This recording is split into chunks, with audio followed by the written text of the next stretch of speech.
All right, so the moon um, does not retain as much heat because of its physical size, and because of its physical size, it doesn't have as much radioactive material to help keep it warm. Just you know, when you compare it to the Earth. All right, so this is looking at the interior of the moon. Um, we, we, we do have the evidence of the crust. We've we as I said before, the astronauts did bring up seismic detectors and put them at various locations around the moon. Um, and there's little tiny moonquakes, but there's nothing that there's no indication of like plate tectonics the way that's going on here on Earth. Um, all right, so let's see. Remember the Maria, the flat regions are um, were caused by lava flow. Right? And to some extent, you you had the lava flow that runs up against these mountains, or these tiny little mountains. They're not very big at all. Maybe a few thousand feet. I think the highest ones are around 3,000 feet, something like that. At any rate, those were features that were already there. When the moon formed. All right, so looking at the moon, one of the things that the astronauts discovered very very quickly is there's this, and I think I mentioned this earlier. There is this powdery substance which makes up the surface of the moon, and it's called regolith, right? And it's extremely fine. It's like baby powder, basically, but kind of gray in color, of course, just like the moon. And it's basically basalt and, that you find in the Maria, and it's crushed up. It's well, not crushed up. Let me rephrase that. So you have all these uh, little tiny micrometeorites that hit the surface of the moon all the time. I mean, all the time. These things are crashing down.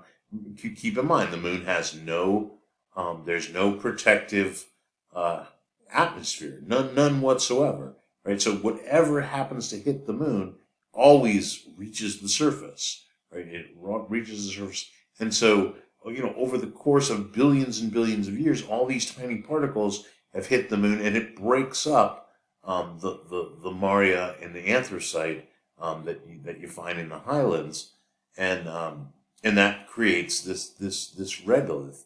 And because this has been going on for so long, the regolith is believed to be hundreds of meters thick, in certain areas, um, or tens of meters thick in other areas. Right. And then here's the from the the minor seismic activity that we detected. We think that the moon is well. First of all, it has no overall magnetic field, so there's no there's no uh, dynamo effect where I mean, if if there's an outer crust, I'm sorry, if there's an outer core of the moon, it's moving along at the same rate as the surface, right? For our Earth, that's not the case, of course, because it's moving at a different rate than the surface, and that generates the Earth's magnetic field, right? So we do think that there is, certainly a core. There might be a liquid core surrounding it, but it's really tiny, and most of the moon is the interior of the moon is the mantle, right? The mantle of the moon. The crust is so actually this is an interesting point that we're going to return to. The crust is actually thicker on the side of the. So all right. Let me back up just a little bit. Okay, you probably heard the term the dark side of the moon. Right? I'm going to try to not use that term or that expression. Right? It's rather better to talk about it as the far side of the moon, right? Because the far side of the moon does get light, right? All of the moon will eventually, the moon rotates around on its own axis, and so it gets light as well. It just it takes the moon, an entire spin around the Earth for it to spin around its own axis once. All right. But anyhow, so we'll refer to the what people used to call the dark side of the moon. We'll refer to that as the far side of the moon. All right. So the far side of the moon has a thicker crust than the side that's facing us. All right, so and in fact that's why when we it takes a spacecraft to actually be able to see the far side of the moon. And when we took pictures of the far side of the moon, we were very surprised that there were hardly any Maria at all. The Maria were all on the side that faces the Earth. Right? The side, like when you look up at the moon, that side of the moon is always facing the Earth. All right. Let's see. So this is the crust is about 100 kilometers thick. The reason for the asymmetry in the thickness is not clear. It may be due to the difference in the Earth's gravitational force. So on the side that faces the Earth, somehow perhaps there's this, just like the moon is the primary cause of the tides on the Earth. The Earth would cause tidal forces on the moon, but that's going to manifest differently because, of course, the moon doesn't have an ocean. So that's why we think that the crust on the far side is thicker than on the near side. It has to do with the Earth, the Earth's gravitational force, the tidal force, interacting with the near side of the moon, the side that faces us. Let's see. So very few.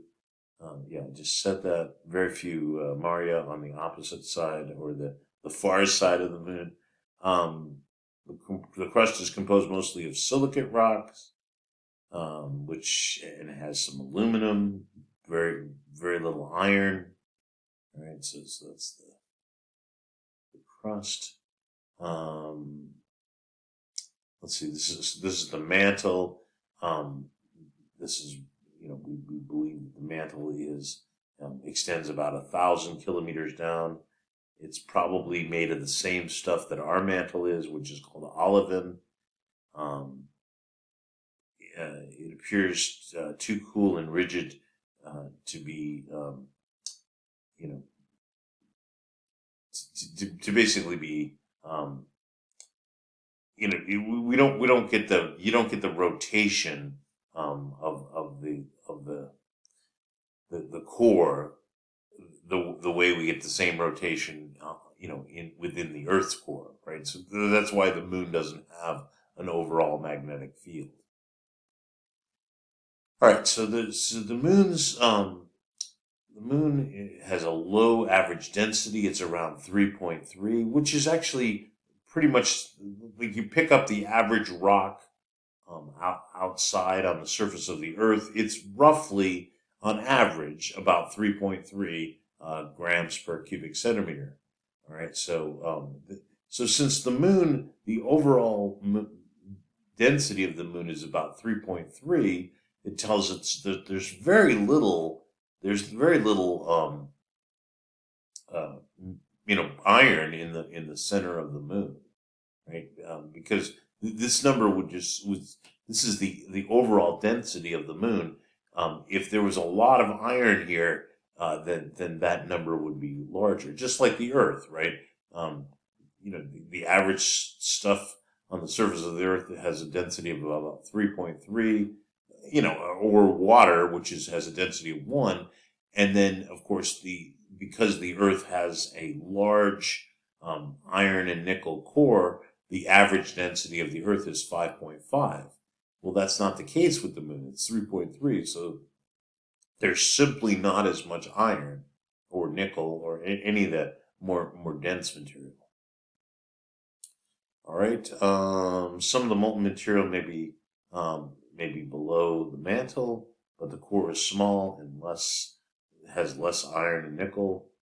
It says the relatively cool moon interior and low iron and nickel content and the slow rotation. So it takes the moon. So remember, it takes 27.3 days for the moon to go all the way around the Earth. That's the same amount of time it takes the moon to spin around on its own axis once. All right, so there's no overall magnetic field on the moon. Let's see, moon's atmosphere. The moon's surface is never hidden by clouds or haze. So you don't see like when there's a setting sun, you don't get different colors or anything like that the way we do in our atmosphere, because there's no gas, right? The atmosphere is our atmosphere is a gas, and that when the light passes through the gas, different molecules get excited, and that's what causes the different colors that we see. There's no gas, right? For the moon, there's no gas at all surrounding it, and so you just don't have anything. There's nothing that happens, because there's no atmosphere, so you don't see any kind of coloration or anything like that. Doesn't seem to be any recent volcanic activity. Recent being in the last 3 billion years or so. The moon's gravitational force is not strong enough to keep the gases, right? So even if there was, let's say there's an impact with it, and maybe it's a comet or something like that, which is heavy or not heavy, but has a lot of water vapor, for example, which is a natural gas that we find on the Earth. Because the moon's gravitation is so small, any gases will just simply escape out into space, right? They won't stick around for very long. And the reason is that when those gas molecules get heated by the sunlight, that they'll easily reach the escape velocity of the moon, which is relatively low. All right, so how do we know how far away the moon is? So this is just giving you an average distance. So it's actually like 384,400 kilometers. That's the value we've been using up to this point. And then of course, to find, we bounce radar off of the. Going this way. Sorry, we bounce radar off of the moon. So the radar signal goes up, hits the moon, and then comes back. So that's called the round trip time, right? And so if we take the round trip time, we divide it by 2, since radar travels at the speed of light, we can figure out how far away the moon is. And by the way, the moon is very slowly getting further and further away from the Earth. as time goes on.